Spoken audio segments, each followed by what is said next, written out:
देश का सबसे भ्रष्टाचार अगर कोई मुख्यमंत्री है तो वो है आसाम का हिमंत बिस्वा शर्मा।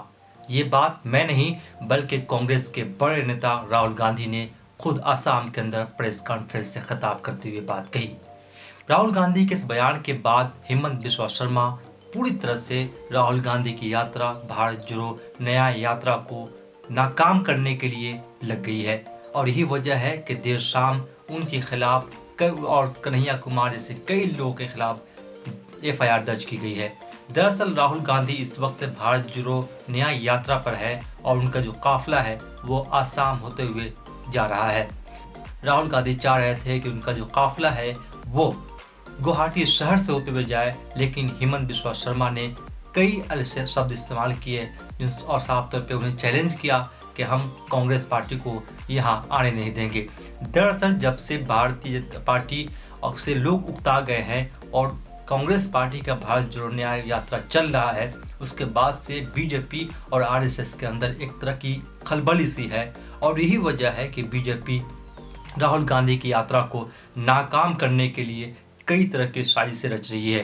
भारत जोड़ो यात्रा को कई तरह के साथ कठिनाइयों का सामना करना पड़ा। सबसे पहले तो राहुल गांधी एक मंदिर में जाना चाह रहे थे, लेकिन वहां की प्रशासन यानी कि बीजेपी सरकार ने राहुल गांधी को मंदिर में नहीं जाने दिया गया, जिसके बाद राहुल गांधी उसी जगह पर बैठ गए। दरअसल हिमंत बिस्वा शर्मा जो कभी कांग्रेस के साथ हुआ करते थे और उनके ऊपर कई तरह के भ्रष्टाचार के आरोप लगे। 2014 में बीजेपी की सरकार केंद्र में आने के बाद 2015 में हिमंत बिस्वा शर्मा ने कांग्रेस को अलविदा कहकर बीजेपी का दामन थाम लिया था।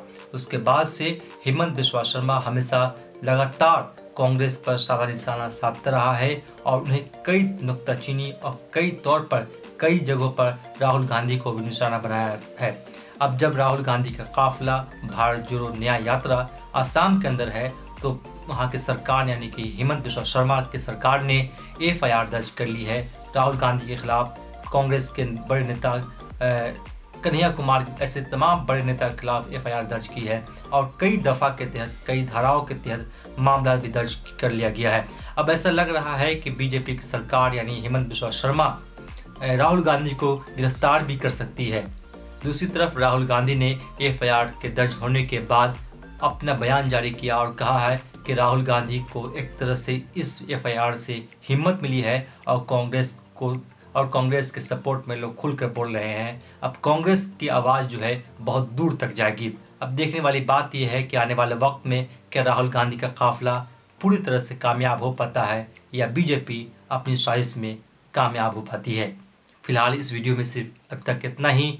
हमारे चैनल को सब्सक्राइब कीजिए और लाइक कीजिए। न्याय यात्रा के पीछे न्याय का आइडिया है और उसमें हमारे 5 स्तंभ हैं जो देश को शक्ति देंगे। 5 न्याय के स्तंभ जो देश को शक्ति देंगे: युवा न्याय, भागीदारी, नारी न्याय, किसान न्याय और श्रमिक के लिए न्याय। तो इन स्तंभ के लिए हम एक प्रोग्राम आपके सामने, कांग्रेस पार्टी आपके सामने अगले 1 महीने में 1.5 महीने में रखेगी।